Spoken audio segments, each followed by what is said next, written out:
Video. Oh.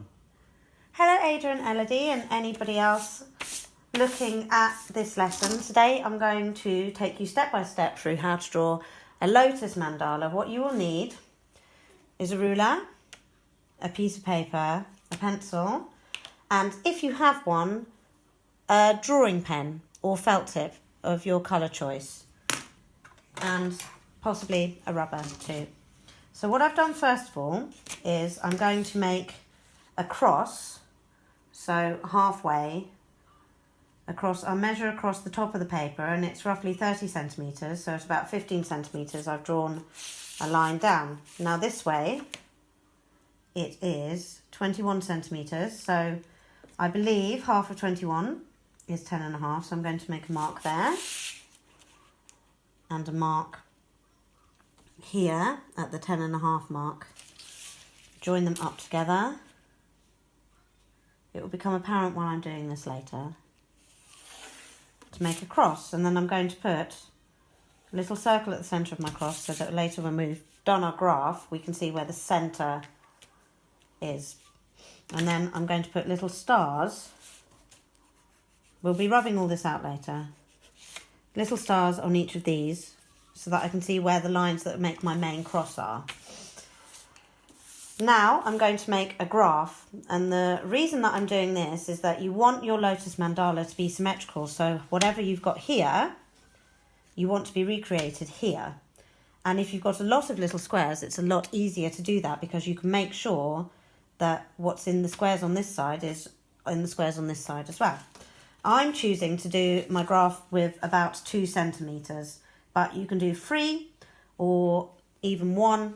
2 or 2.5 is a really good one. So I'm going to make little pencil lines along the top every 2 centimetres.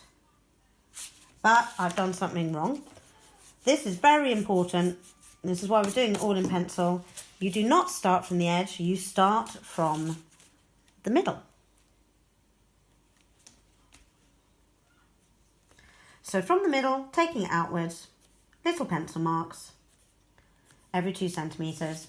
Don't worry, at the end, as you can see, that's not 2 centimetres, it's just under a centimetre, but we're not going to take the lotus out that far, so it really doesn't matter. That's the reason why we do it from the centre. So 2, 2, 2, 2, 2, 2, 2. Do the same at the bottom, from the middle, and then we will line them up. 2, 2, 2, 2, 2, 2, 2. You don't have to sing 2, 2, 2 to yourself as you go along.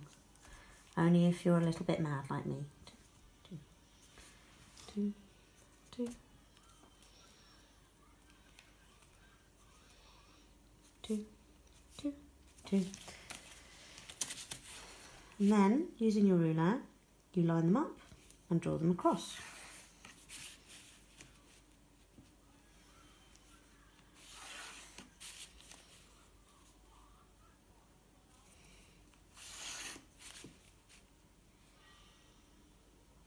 This may seem a little bit boring if you thought you were going to crack straight in drawing the beautiful mandala patterns, but trust me, it will be worth it, because with this type of mandala, symmetry is very important.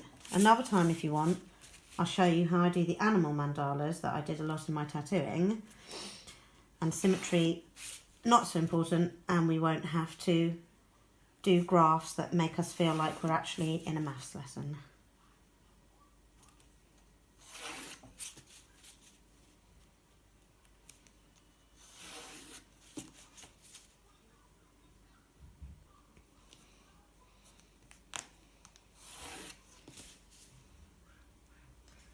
Then we've done our lines that way.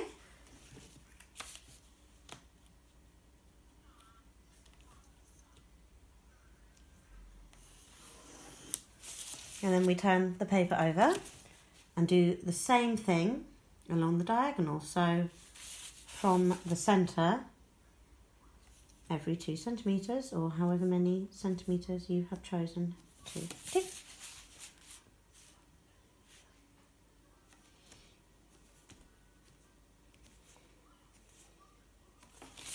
along the bottom.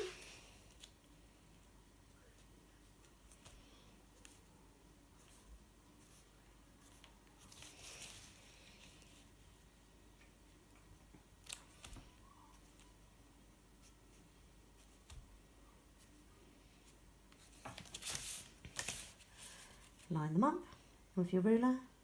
If you haven't got a ruler, then I would suggest using something with a flat edge, like another folded up bit of paper, and maybe making a little mark along it, like 2 fingers. So making your marks every 2 fingers and 2 fingers and 2 fingers, and that will get it symmetrical enough if you don't have a ruler. And then using something with a flat edge, like a book or a folded bit of paper, will get your lines straight enough, because we're going to rub this out. So the lines don't have to be perfect, they just need to create a framework for you to do a symmetrical enough mandala.